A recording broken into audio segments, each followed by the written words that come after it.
Hey, what's up, guys? My name is Saurabh, and welcome back to another video from Solutions. And this video, I'm going to be talking about how you can fix if you are facing connection time or issue when you're trying to connect to the PostgreSQL server. So here I'm using PG admin, and if I just quickly go to servers, right click register server, I'll just give it a name like as a test, and in the connection settings, I'll be adding all of the details here.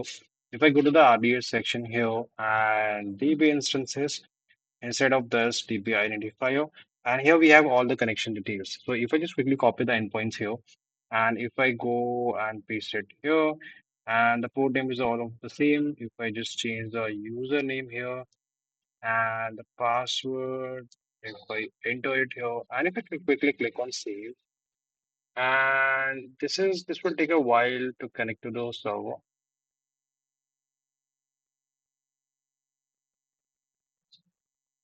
And now you can see that we're getting a sort of error message that is unable to connect to server connection timeout expired. So exactly we're facing these issues. So basically, when we are trying to connect to this host name, basically it is trying, but the connection is getting failed. And the reason why we're getting these issues, we'll have to make some changes in the security section. So here we have, like whenever you're creating RDS, by default, the security group is getting created, which is, you can see that default is here. If we open it, we have a security group ID. If we open it, by default, basically here the outbound and inbound rules are coming up here.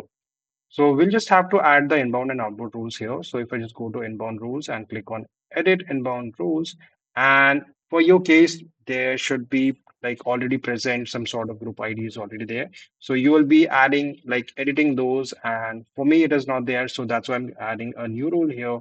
If I click on the new rule, here in the type, I'll be choosing PostgreSQL, and now in the custom, you can see that like I have my IP option. If I just choose it, so my IP will be added to the rules. But I just want, like all the IPs to be allowed because since I'm working on the development stage and this project is a personal project, so I'll be just since I'm always changing my Wi-Fi network. So instead of adding, like every time a new IP, I'll be allowing all the IPs here.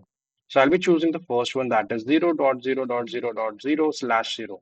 And if I just quickly save rules here, and if I go back like here, so the inbound rules is basically configured, as you can see it here.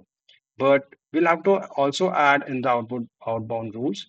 If you just come here and if I'll click on edit outbound rules, add rule, and here we'll be again choosing like sort of same configuration. We'll be putting it here, custom, and then we'll be just choosing this one and then save rules.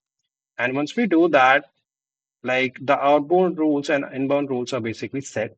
Now, all we have to do is that we'll have to make sure that we are just checking one more thing in our DB identifier. That is basically whether this identifier is basically publicly accessible or not. So if this is set to no, so this is something that we are choosing when we are creating the DB instances. And if this is this is something that we're choosing initially, but if you have chosen no during that, or by default it was selected to no, how you can basically modify it, you can go to this modify section and now just scroll down a bit, and here we have under the connectivity, here we have additional configuration. When you expand it, here we have publicly accessible, not publicly accessible. Just choose publicly accessible and just click on continue. So this will take a like a 30 seconds or 1 minute to make the changes. And once the changes are saved, you are all done. And if I try to connect to the server here, if I just click on save, and you can see that I am connected to this server. And you can see that I have this PostgreSQL, like the database here. So sometimes people are also getting confused, since we have created the databases and they just thought that, okay, this is the database name. So this is not a database name, this is the DB identifier. And people usually get confused, like they are trying to add here. If I just quickly click on new connection, register server connection. So people are usually getting confused, like instead of like this DB identifier, they are just using it in this maintenance database. So you don't have to do that because by default, initially, like, PostgreSQL database is already present. So you have to first connect to that, and after that, you can create your own database. So this is how you can fix the issue, guys. So that's it for you guys. I hope this video was valuable to you. So do not forget to subscribe. And this sort of way, I'll catch you guys in the next video. Bye bye.